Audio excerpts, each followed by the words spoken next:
Il y a une semaine, du 26 au 27 novembre 2021, le gouvernement togolais tenait son deuxième séminaire couplé de conseil des ministres à Kara, au nord du pays. Au moment où cette réunion se tenait, Lomé et plusieurs autres localités du pays subissaient les affres des coupures intempestives du courant électrique. Ironie du sort, la rencontre a créé un fonds dit « Fonds Tinga » pour financer l'électricité d'ici 2030 au Togo. Ce fonds viserait la couverture de 75% de la population en électricité à l'horizon 2030.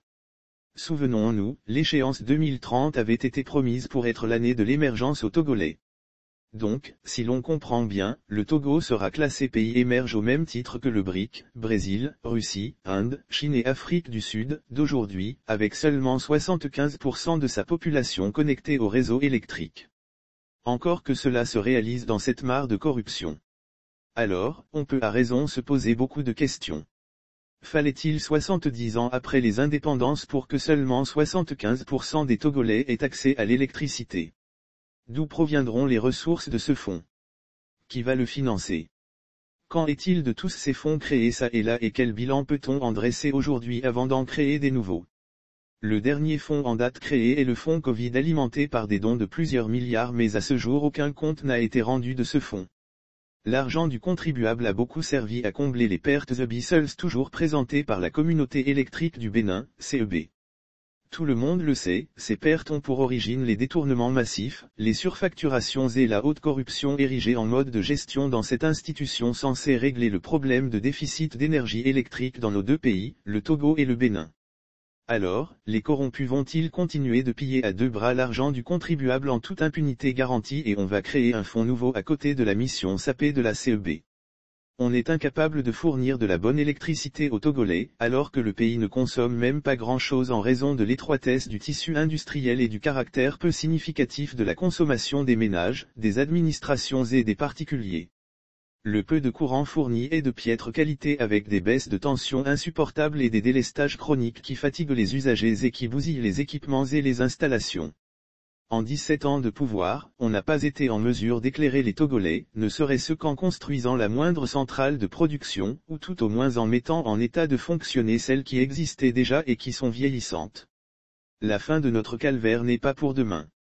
Fonds Tinga, éclaire-nous, il y a une semaine, du 26 au 27 novembre 2021, le gouvernement togolais tenait son deuxième séminaire couplé de conseil des ministres à Kara, au nord du pays.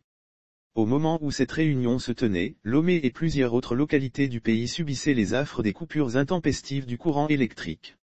Ironie du sort, la rencontre a créé un fonds dit « Fonds Tinga » pour financer l'électricité d'ici 2030 au Togo.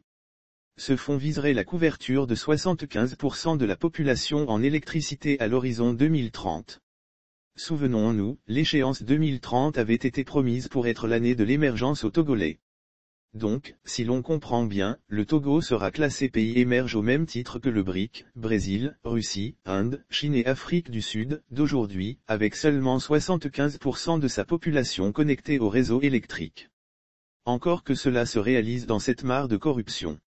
Alors, on peut à raison se poser beaucoup de questions. Fallait-il 70 ans après les indépendances pour que seulement 75% des Togolais aient accès à l'électricité? D'où proviendront les ressources de ce fonds? Qui va le financer? Qu'en est-il de tous ces fonds créés ça et là et quel bilan peut-on en dresser aujourd'hui avant d'en créer des nouveaux? Le dernier fonds en date créé est le fonds Covid alimenté par des dons de plusieurs milliards mais à ce jour aucun compte n'a été rendu de ce fonds. L'argent du contribuable a beaucoup servi à combler les pertes abyssales toujours présentées par la communauté électrique du Bénin, CEB. Tout le monde le sait, ces pertes ont pour origine les détournements massifs, les surfacturations et la haute corruption érigée en mode de gestion dans cette institution censée régler le problème de déficit d'énergie électrique dans nos deux pays, le Togo et le Bénin.